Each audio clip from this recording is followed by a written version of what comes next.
Imagine waking up one night to find your home surrounded by strangers, arsonists, setting fire to your sanctuary while you're miles away, all because you dared to stand up against a corrupt HOA president who's been stealing millions and terrorizing your neighbors for years. This isn't just a story about a neighborhood dispute. It's a federal crime saga involving identity theft, insurance fraud, and a calculated attempt on a federal judge's life. Stay tuned to hear how justice was served with brutal precision. If you love jaw-dropping HOA stories, smash that like button, subscribe now, and join the fight against suburban tyranny. It started with the smell, faint at first, like someone had left a pot of coffee on too long, but quickly turning sharper, heavier. It didn't belong in the still quiet of 3:17 a.m. At first, half asleep, I thought maybe one of my neighbors was burning brush or someone's old barbecue grill had gotten out of control. But then a second scent hit my nose, the acidic bite of melting insulation, the bitter stench of burning paint, and something darker underneath, something that made my skin crawl. I sat up in bed, listening. At first, nothing but the low hum of the ceiling fan. Then, whoomp! A dull, muffled thud, like a door being slammed from inside the walls. I froze. A heartbeat later, another whump, louder, closer, followed by a faint rattle in my windows. I pushed the curtains back, and that's when my world shifted into something that felt like a nightmare I couldn't wake from. Flames, bright and alive, were clawing their way up the siding of my house. Orange tongues of fire licked at the gutters, spitting sparks into the inky sky. The wooden trim around my upstairs windows was already blackening, curling in on itself like paper in a campfire. I didn't think. My body took over. I lunged for the closet, yanking out the go bag I'd kept ready for months. The bag I'd packed after the HOA's warnings had stopped being polite and started being personal. Threatening letters in my mailbox, late-night knocks on my door, cryptic comments about consequences if I didn't comply with their demands. I had ignored them, thinking they were just petty power plays. Now, with my home burning, I realized they'd been testing me. Phone, wallet, a waterproof folder of documents, flash drive, cash, all went into my arms in seconds. I crouched, calling for Jasper. My gray tabby bolted from under the bed, his pupils wide, tail puffed like a bottle brush. He hissed when I scooped his up, his claws catching in my sweatshirt, but I didn't care. His heart was hammering against my chest as hard as mine. With Jasper clinging to me, I sprinted for the front door, the heat already pressing in on me from behind. My phone was in my hand before I'd even crossed the threshold, fingers dialing 911 so fast I nearly dropped it. "This is 18 Ridgeway Court. My house is on fire. The whole side of it's up in flames," I blurted to the dispatcher, my voice high and shaky. "Please hurry. It's spreading fast." She started asking questions, but the fire roared in my ears so loud it drowned her out. Outside, the night air was thick with smoke. The streetlights glowed, distorted by heat waves. The fire's light danced over the asphalt, painting everything in sickly gold and angry red. Neighbors were starting to gather, some barefoot, clutching robes around themselves, others in pajamas, eyes wide and faces pale. And then I saw her. Standing just at the edge of my driveway, perfectly framed in the hellish light, was Denise Harwood, Pinecrest Estates' beloved, feared, and utterly untouchable HOA president. She was immaculate, not a hair out of place in her neatly coiffed bob, her cream blouse pressed, a string of pearls catching the firelight. And on her lips, God help me, was the faintest curl of satisfaction. Not horror, not concern. Satisfaction. She didn't wave, she didn't shout. She just stood there, arms folded, watching my home burn as if she were admiring a job well done. Her eyes met mine for a fraction of a second, and I swear they gleamed like the flames eating my walls. Then she turned and walked back toward her house without a word, disappearing into the darkness. My legs felt weak, my lungs burned, and deep down, I knew this wasn't an accident. This was a message. The fire trucks arrived in a storm of noise and flashing lights, their sirens splitting the night air into jagged pieces. Neighbors crowded the sidewalks, murmuring in shock, some filming with their phones despite the obvious danger. I stood barefoot on the grass across the street, clutching Jasper so tightly he finally wriggled free and bolted under a parked SUV. My throat was raw from smoke, my hands trembling so badly I could barely hold the bottle of water a kind neighbor pressed into them. The firefighters moved like soldiers, every step precise, their shouts crisp and decisive. Thick hoses snaked across the street, coupling to hydrants with metallic clanks. The first blast of water hit the side of my house with a force that made the walls shudder, sending clouds of steam billowing into the air. I watched my curtains disintegrate in the upstairs bedroom, the fabric curling away from the window frame like leaves in autumn. As the battle raged, the fire chief, a broad man with soot already smudging his helmet, approached me. "Anyone else inside?" he barked. My voice cracked as I shook my head. "Just me and my cat. He's somewhere out here now." He nodded once, then disappeared back into the chaos.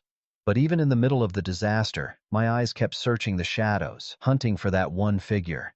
Denise was gone. No white blouse, no pearls, no carefully folded arms. As if she'd never been there. But the image was burned into my mind, her silhouette against the flames, the flicker in her eyes. The hours dragged on. The fire ate half my home before the crews managed to choke it down to smoldering embers. The eastern wall was gone, a jagged skeleton of blackened studs and drooping beams. My bedroom, the place I'd been sleeping minutes before, was nothing but ash. Every so often, a hot ember popped, sending sparks drifting into the night like dying fire fleas. The fire marshal arrived just as the last truck began rolling up its hoses. He was a tall man with a clipboard, his expression unreadable as he began snapping photos, inspecting the perimeter. I overheard him muttering about accelerants and origin points, words that made my skin prickle. "Do you have any enemies?" he asked at one point, his voice casual, but his gaze sharp. I thought about lying. I thought about shrugging and saying no, playing the part of the unlucky homeowner. But my mind flashed back to the HOA letters, the fines, the citations for unsightly yard decor, and improper garbage bin placement. And of course, to Denise, standing in my driveway like a queen surveying conquered land. "Yeah," I said finally, my voice low. "I think I do." By dawn, my house was a smoking ruin. The street was littered with shards of glass, charred wood, and the warped remains of my life. A firefighter handed me a small plastic box. Inside were the only things they'd managed to salvage from my bedroom: my grandmother's silver locket, a warped flash drive, and a half-melted photo frame. Everything else was gone. That's when I noticed the note. It was wedged under my windshield wiper, folded neatly, the paper clean despite the chaos around it. My hands shook as I opened it. Just 4 words, written in neat cursive. "We warned you, David." There was no signature, no HOA letterhead, but I didn't need one. The looping W in warned was identical to the one in every notice Denise had ever sent. As the sun rose over Pinecrest Estates, painting the smoke in shades of gold, I stood there staring at that note, my grief hardening into something else entirely, something sharper. This wasn't over. The next 48 hours were a blur of exhaustion, interviews, and the constant, acrid reminder of what had happened. Every time I inhaled, I could still taste the smoke in the back of my throat. My clothes smelled like burned plastic no matter how many times I washed them. Sleep didn't come, not because I didn't try, but because every time I closed my eyes, I saw that orange glow outside my window, heard the sickening pop of wood giving way, and felt the heat of the flames on my face. The police asked their questions first. 2 officers came to the temporary motel room the Red Cross had arranged for me, their notepads ready.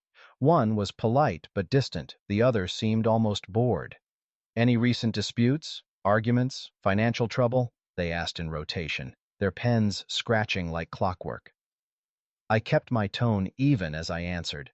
"The Pinecrest Estates HOA has been trying to push me out for a year. They fined me for leaving my trash can at the curb for 5 hours too long. They tried to make me repaint my shed because they claimed the color wasn't community compliant, even though it matched 3 other houses. They even sent a letter claiming my Jeep was unsuitable for display in a residential neighborhood because it had off-road modifications. I fought them every time. I won too. Maybe they didn't like that." The bored cop finally looked up. "You think they set the fire?" I locked eyes with him. "I know they did." The fire marshal's report came in on the 3rd day. The official language didn't mince words. Evidence of accelerant use detected. Fire determined to be of suspicious origin. Investigation ongoing. In layman's terms, somebody had poured something flammable around the side of my house and lit it up. By that afternoon, my insurance company called. The woman on the line had the soft, rehearsed sympathy of someone who dealt with disasters. Lawns. We'll be conducting our own investigation before releasing funds, Mr. Lewis. We just need to be sure there's no other factor involved. Translation. They wanted to make sure I hadn't torched my own house for the payout. I gritted my teeth and agreed to whatever they needed, because unlike the HOA, I didn't have to hide anything. But the real gut punch came later that evening when I went back to the ruins with a flashlight, determined to see what I could salvage. Most of the neighborhood was quiet, but as I picked my way over the blackened remains of my porch, I saw movement from the corner of my eye. Across the street, in the upstairs window of the biggest house on the block, Denise stood watching me, not with shock, not with pity, but with the same cool, calculating look she'd worn the night of the fire. And in that moment, something in me shifted. Up until then, I'd been thinking in terms of survival, getting a roof over my head, dealing with police, figuring out insurance. But standing there in the ashes of everything I'd worked for, lit by the beam of my own flashlight, I felt the first burn of something new, resolve. She thought she'd won, that she'd scared me enough to run, or broken me enough to fold. But Denise didn't know me. She didn't understand that taking everything from me didn't make me weaker. It made me dangerous. The next morning, I made a call to someone I hadn't spoken to in years, someone who owed me a favor from a job that never made it into any official files. A man named Victor who had a knack for digging up things that were meant to stay buried. I told him about the fire, about the note, about Denise. He didn't ask how I was holding up. He just said, "I'll be there in 2 days. Don't do anything until I get there." 2 days wasn't long, but it felt like an eternity when you're living on adrenaline and hate. Every second I would hear the faint echo of her voice in my head, dripping with mock civility from past HOA meetings. "We only enforce rules to protect property values." "No, Denise, you enforce rules to protect your control, and you just set fire to the wrong house." Victor arrived just after dawn, pulling up in a battered silver SUV that looked like it had survived 3 wars and a demolition derby. The man himself hadn't changed much, still tall, still built like a brick wall, and still wearing that same faint smirk that made you wonder if he knew more about you than you did about yourself. He gave me a once-over, eyes scanning the circles under my eyes, the motel keycard in my hand, and the soot stains that still clung to my jeans. "You look like hell," he said, stepping out and slamming the SUV door. "Which means you're ready." Victor wasn't the kind of man who wasted time on pleasantries. We sat down at the flimsy motel table, and I gave him every detail, from the HOA fines, to the night of the fire, to Denise's little driveway performance. He didn't take notes. He didn't need to. When I finished, he leaned back in his chair, crossed his arms, and said, "This woman's sloppy. If she's bold enough to burn your house down, she's bold enough to leave a trail." Victor's trail was more like a spiderweb, one he could see even when no one else could. He started with public records. In 2 hours, he'd pulled every HOA budget report from the last 5 years, minutes from every meeting, and even property tax filings for every board member. That's when the first crack showed. A line item labeled Community Beautification Grant that appeared 3 times in one fiscal year, each for $15,000. Each marked Completed. "Tell me," Victor said, spinning his laptop toward me, "does your neighborhood look like 45 grand's worth of beautification happened?" "No," I said flatly. "We've still got potholes that could swallow a golf cart." "Exactly." He tapped the screen. "Either that money evaporated into thin air, or someone's been cashing G-checks that don't belong to them. And judging by her pearls and pressed blouse vibe, I'm betting Denise has a very expensive taste in other people's money." The next move was surveillance.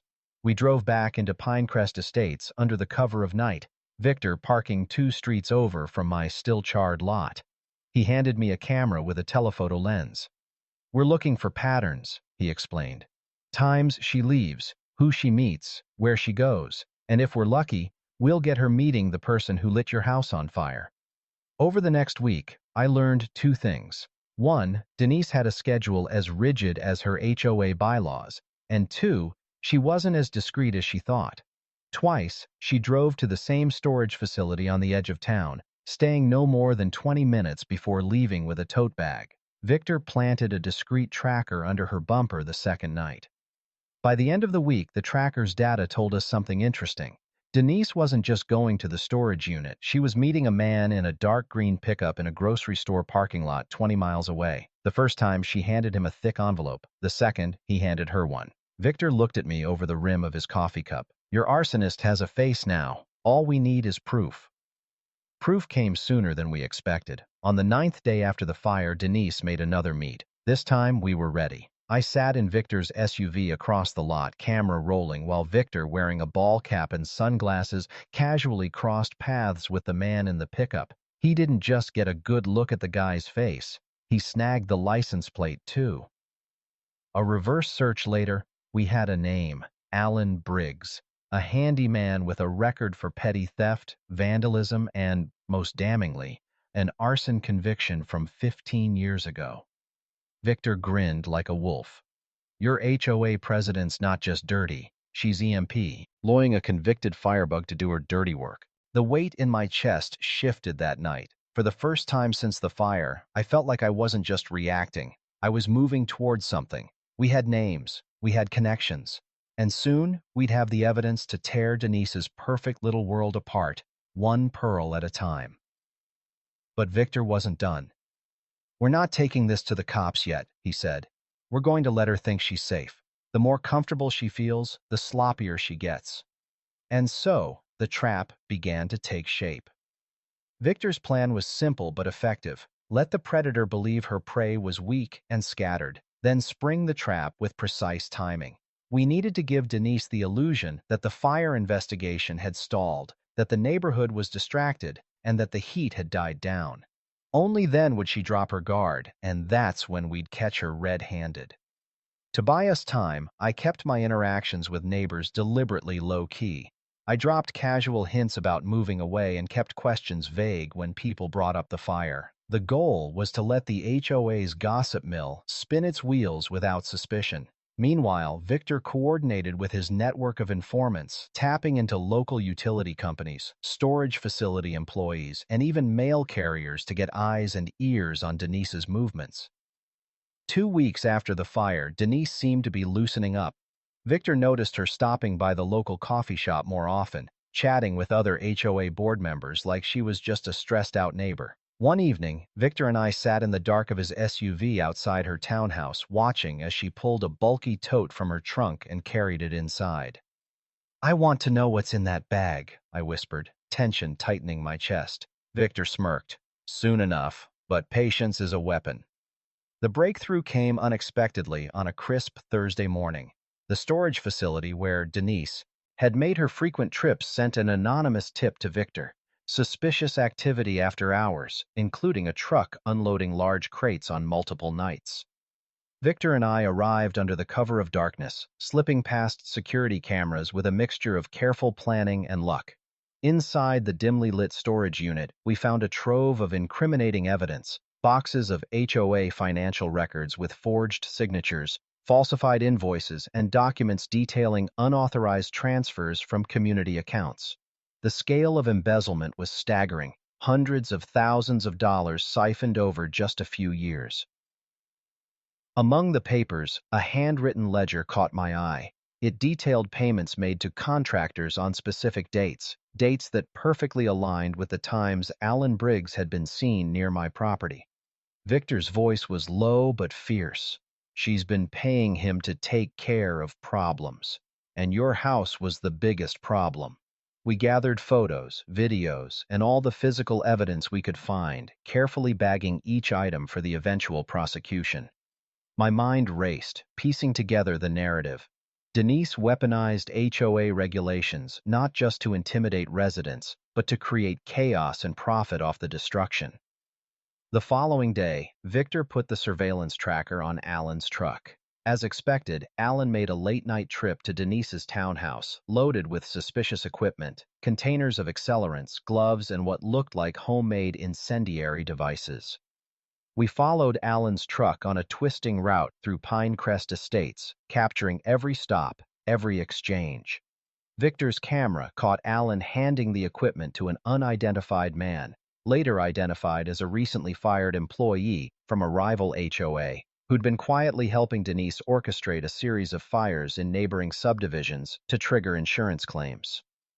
The scale of the conspiracy was much larger than I'd imagined. Denise wasn't acting alone. Her web extended through the region, and the fires were just one part of a massive coordinated fraud scheme. Victor and I spent the next week assembling a comprehensive dossier: financial fraud, arson conspiracy, intimidation, and witness tampering. It was a criminal empire built on smoke and lies. But just as we prepared to move in, Denise caught wind that someone was closing in. A terse phone call from an unknown number warned Victor to back off. Victor laughed. They don't know who they're messing with.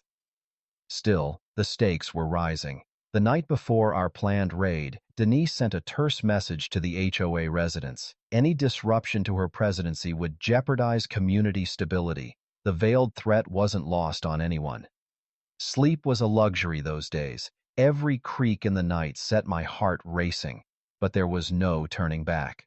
Victor and I coordinated with federal investigators, mapping out the operation that would finally bring Denise and her criminal network to justice.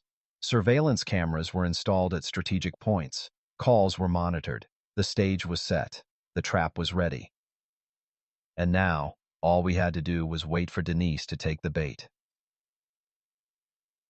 The morning air was sharp and cold when federal agents arrived in a convoy of unmarked SUVs, their movements precise and calculated like a military operation. Victor and I watched from the shadows, our hearts pounding with a mix of anticipation and grim determination. After months of surveillance, evidence gathering, and tight coordination, today would mark the end of Denise Clark's reign of terror over Pinecrest Estates and the start of justice for a community betrayed. At 6:15 a.m., a silent signal flashed from Victor's earpiece. The raid was underway. Inside Denise's townhouse, she was still asleep, or so we hoped. The tactical team breached the front door with a battering ram, shattering the early morning quiet with the deafening bang of authority. Denise's phone rang incessantly on the kitchen counter, her carefully constructed world crumbling under the weight of federal indictments. Officers stormed the premises, sweeping every room for evidence and suspects. Denise was arrested in the master bedroom, bleary-eyed but defiant, her designer pajamas a stark contrast to the orange jumpsuit she would soon wear. She struggled briefly, hurling insults and threats, but the officers were unyielding. Every moment was recorded on body cams, the raw footage destined to become damning evidence in court. Simultaneously, other teams raided multiple storage units, including the one where Victor and I had uncovered the mountain of falsified HOA records.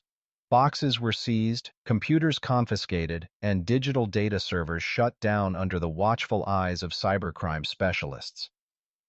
In the parking lot outside, neighbors gathered with a mix of disbelief and relief. Mrs. Alvarez, an elderly widow who had been forced out of her home by Denise's harassment campaign, wept openly as agents assured her she would soon see restitution for years of pain and loss. Children held their parents' hands tightly, sensing the gravity of the day, even if they couldn't fully understand it. Victor gave me a grim nod. We're just getting started. The investigation that followed would shock the entire state. Denise's network was far more extensive than we had imagined. Secret bank accounts, offshore shell companies, forged HOA meeting minutes, all revealed in the forensic audit that took weeks to complete. The embezzled funds exceeded $1.2 million, siphoned from HOA dues, emergency funds, and vendor payments. Financial crimes experts pieced together a sophisticated laundering scheme that masked illegal transactions as legitimate expenses: landscaping, maintenance, community events. It was a textbook white-collar crime ring, executed with chilling precision. But the darkest part of the case wasn't just the money. Victims began coming forward with stories of targeted harassment, elderly homeowners intimidated with false violation notices, families pressured to sell their homes at a loss. minorities driven out through orchestrated neighborhood blight campaigns. Denise's tactics were psychological warfare disguised as community management. One elderly couple, the Bennetts, recounted how Denise's agents repeatedly vandalized their property, cut their garden hoses, and sabotaged their heating system during winter. The stress from these attacks had led to Mrs. Bennett's hospitalization for heart complications. Their testimony was critical in framing the civil rights violations within Denise's criminal conduct. Meanwhile, evidence of Denise's direct involvement in arson became impossible to deny. Phone records placed her at the scene of multiple suspicious fires, while intercepted texts revealed discussions about hiring cleanup crews and staging accidents to claim insurance payouts. The prosecution team, led by the formidable federal attorney Allison Graves, prepared to present a case that would not only convict Denise but dismantle the systemic corruption embedded in HOA boards across the region. Victor and I were called to testify, our months of work validated by the overwhelming evidence now in federal hands. As the trial date approached, Denise's demeanor changed from arrogant to desperate. Her public statements shifted from denial to veiled threats against witnesses. The federal marshals provided protective custody to several vulnerable residents who had agreed to speak out. The community of Pinecrest Estates, once fractured and fearful, now rallied together in unprecedented solidarity. Neighborhood watch groups formed. Fundraising events supported victim relief, and residents volunteered to participate in ongoing reforms to prevent future abuse.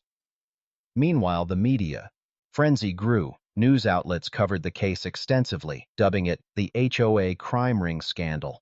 Denise's face became synonymous with greed and corruption, her story a cautionary tale of power abused behind manicured lawns and white picket fences.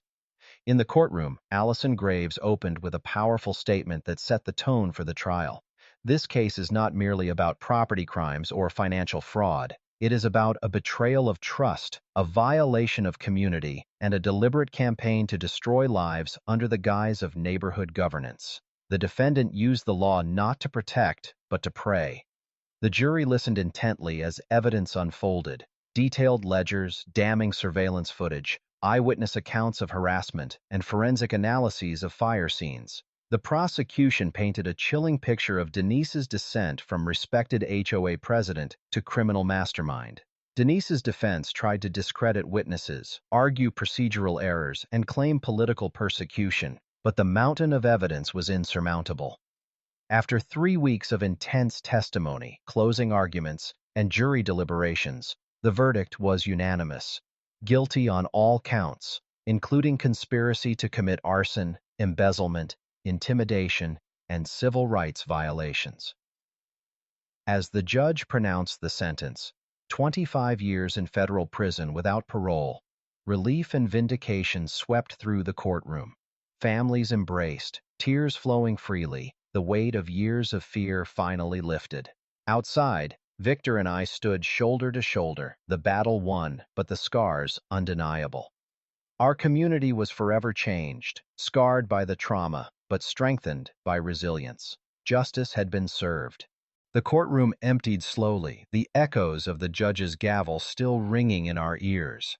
Outside, a cold wind swept through Pinecrest Estates, carrying away years of fear and bitterness that had hung like a thick fog over the neighborhood. It was the beginning of a new chapter, one written not by the hand of tyranny, but by the collective will of a community determined to reclaim its soul. Victor and I returned to my modest home on Maple Drive, greeted by a swarm of reporters and neighbors. Their faces told stories of exhaustion and hope, gratitude mingled with disbelief. Among them was Mrs. Alvarez, her frail hands clutching a bouquet of wildflowers picked from her garden, a small but defiant symbol of renewal. "Thank you," she whispered.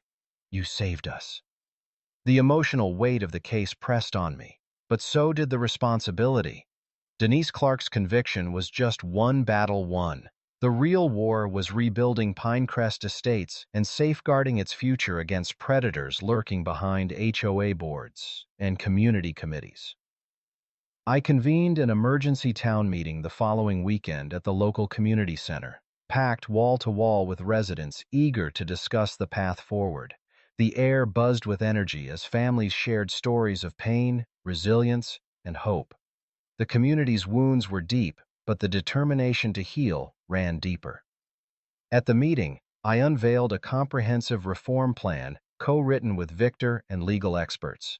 It was a blueprint for transparency, accountability, and justice designed to protect homeowners from the abuses that had nearly destroyed them. Key provisions included mandatory financial audits conducted by independent firms each quarter, with full reports published online for community access. Creation of an HOA ethics committee, composed of elected community members with no ties to the board, empowered to investigate complaints impartially. Strict limits on fines and penalties, requiring community approval for any amounts exceeding $100. Enforcement of civil rights protections, explicitly banning discrimination based on race, age, economic status, or disability, with immediate removal of violators. Implementation of mandatory mediation sessions before any legal actions could be pursued by the HOA. The plan was met with unanimous approval. The passion in the room was palpable. This was more than policy. It was a reclaiming of dignity. Over the next months, the transformation was visible and profound. Victor volunteered to lead a new neighborhood watch program, training residents in surveillance and community reporting. His old contacts in law enforcement helped establish a direct communication line with local police, ensuring swift responses to suspicious activity. The Pinecrest Community Association's bylaws were rewritten to reflect the reforms, emphasizing transparency and homeowner participation. Monthly meetings were open to the public, streamed online for remote residents. Financial disclosures became routine, shining a harsh light on any misappropriations before they could fester. Simultaneously, outreach efforts expanded beyond Pinecrest. Denise's case had sent ripples through the state legislature, inspiring lawmakers to craft the Suburban Accountability Act, a comprehensive statute aimed at regulating HOA governance statewide. The law mandated clear reporting standards, conflict of interest disclosures, and introduced state oversight for communities with repeated complaints of harassment or fraud. At public hearings, I testified alongside families and advocacy groups, sharing the lessons learned from Pinecrest. The bill passed with overwhelming bipartisan support, a rare victory in a divided political landscape. Neighboring states took notice, with at least 5 drafting law legislation inspired by our story. But the most inspiring outcome was the community's resilience. Former victims found renewed purpose as advocates and volunteers. Mrs. Alvarez, once a silent sufferer, became a vocal champion for elderly homeowners, organizing workshops on tenant rights and neighborhood safety. Local schools incorporated community law into their curriculum, inviting legal professionals to speak on civic engagement and the importance of protecting property rights without sacrificing personal dignity. Children who had grown up fearing their neighbors now thrived in an environment of inclusion and respect. The Pinecrest Justice Center opened its doors, staffed by volunteers and legal interns providing free consultation and support to residents navigating HOA disputes. It became a hub for education, mediation, and healing. Through it all, Victor and I remained vigilant, our bond forged in the fires of injustice and tempered by hope. We attended every board meeting, every neighborhood event, committed to ensuring history would not repeat itself. One crisp autumn evening, as leaves painted the streets in gold and crimson, I stood on my porch, watching neighbors gather in the park for a community potluck. Laughter echoed through the air, mingling with the scent of grilled food and warm cider. Children chased fireflies under the fading sun, free from the shadow of fear. Victor approached, a soft smile breaking his usually stern facade. "You did good, Mia. This is what justice looks like." I nodded, feeling the truth in his words deep in my bones. Justice wasn't just about conviction or punishment. It was about restoration, protection, and the enduring strength of community. Later that night, I sat by the fireplace, reflecting on the long road traveled. The scars left by Denise Clark's tyranny would never fully fade, but they had given way to something stronger, a neighborhood reborn. The fight against HOA abuse wasn't over. Predators would always lurk, eager to exploit the unwary, but armed with knowledge, unity, and unwavering resolve, Pinecrest Estates stood ready. Our story was a beacon, a testament to the power of standing together against injustice. As I closed my journal, the last entry illuminated by the soft glow of the lamp, I knew this was only the beginning. The war for justice in America's suburbs had been joined, and we were winning. As the sun dipped below the horizon, casting a warm amber glow over Pinecrest Estates, I stood quietly in the garden, where the community's heart now beat strongest. It was hard to believe this patch of earth, once soaked with fear and whispered threats, now blossomed with resilience and hope. The memorial bench, dedicated to those who had stood against injustice, gleamed softly under the setting sun, a daily reminder that courage never fades. The journey had been long and arduous, marked by betrayal, heartbreak, and a relentless pursuit of truth. Denise Clark's reign of terror had left scars deeper than many would admit, but from those wounds grew a fortified neighborhood, one no longer susceptible to the whims of power-hungry individuals masquerading as guardians. The reforms we fought for weren't just laws on paper. They were lifelines that gave neighbors back their voices and their safety. I recalled the courtroom moment, the cold fury in Denise's eyes as the verdict was delivered, a vivid memory that fueled my determination every day.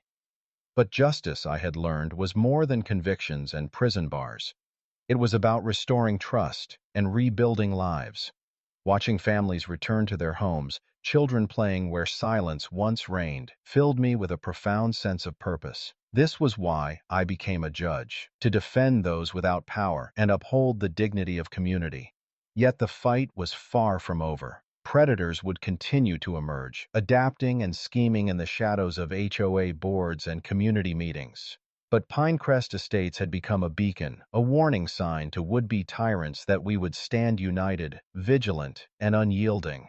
Through education, legal safeguards, and community bonds, we created a fortress that no greed or malice could breach. Victor, ever the steadfast partner, stood beside me, his eyes scanning the horizon as the evening breeze carried the laughter of children from the playground. His quiet strength was the anchor I relied on in stormiest times, and together we vowed never to let complacency take root.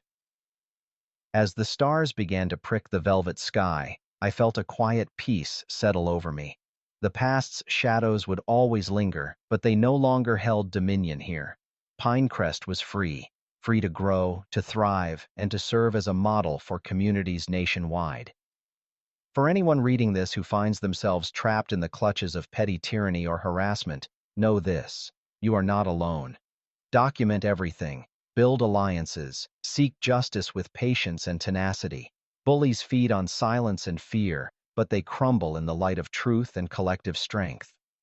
Our story proves that even in the darkest suburbs, justice can prevail, healing can begin, and communities can rise stronger than ever. The fight for a fair and safe neighborhood isn't just a battle, it's a legacy worth preserving. And with that, the night embraced Pinecrest Estates, a sanctuary reborn, shining as a testament to the enduring power of justice, courage, and hope.